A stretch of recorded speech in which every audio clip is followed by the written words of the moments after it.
This video was brought to you by Nebula, the streaming service full of exclusive TLDR content and the extended version of our show, The Daily Briefing.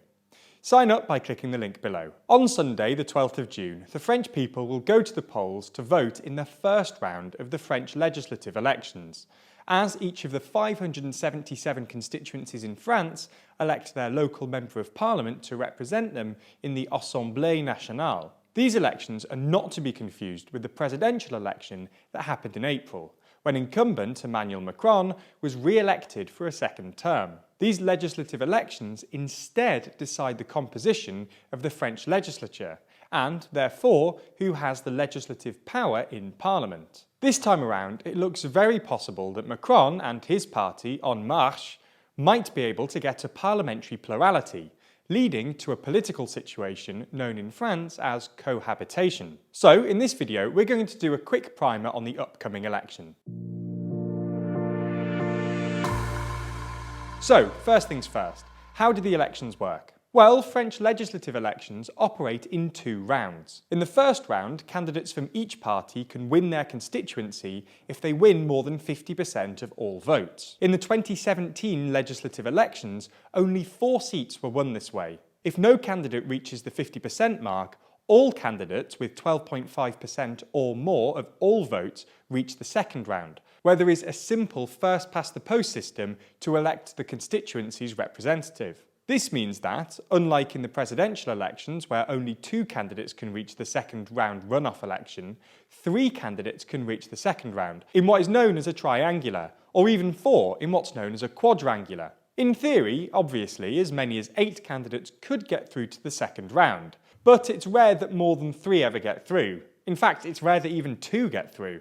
At the end, whichever party wins the most constituencies achieves a parliamentary plurality, and the president must choose a prime minister of that political party, even if it doesn't align with their own. So, what are the main political parties that the French will choose between? Since Macron's original election in 2017, France's political landscape has been completely redrawn.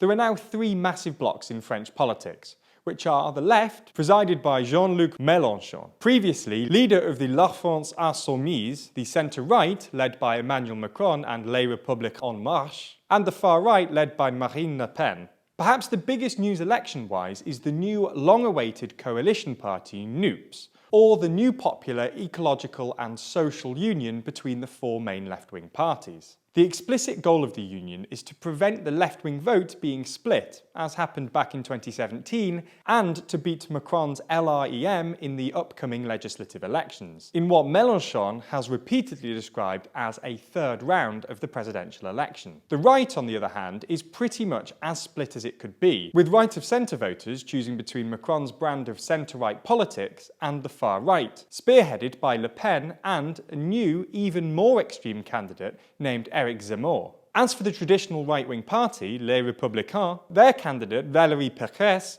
didn't even get her deposit back, scoring less than the needed 5% at the presidential elections, even though they did perform surprisingly well at the regional elections last year. Either way, she's just yet another name added to the right's list of candidates, further dividing voting options. This means that although the right may in fact end up with more combined votes than NUPES, NUPES could still end up winning due to the spoiler effect, which refers to the division of votes within the same political side. So what happens if Macron's party doesn't win a parliamentary plurality? Well, there have only been 3 cohabitations in France's political history. Twice under François Mitterrand, from 1986 to 1988, and from 1993 to 1995, then once under Jacques Chirac, from 1997 to 2002. If En Marche ends up losing a parliamentary plurality, it would mean that Macron could have a very tough time trying to pass new policies in Parliament, and it could even damage France's relationship with the European Union. Le Pen, for instance, has always been a vocal critic of the EU,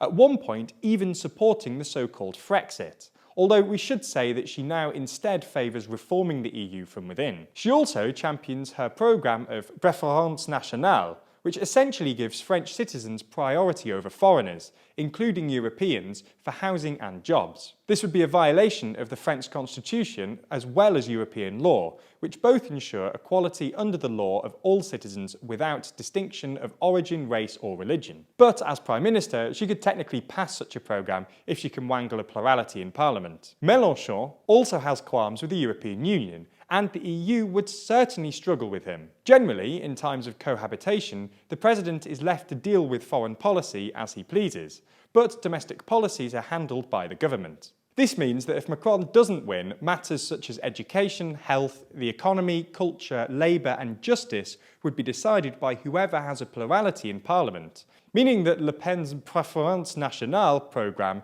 could still pass even with Macron as president. Macron could choose to dissolve the Assemblée Nationale, but there's obviously no guarantee that the following general election will be any better for him. So, who's going to win?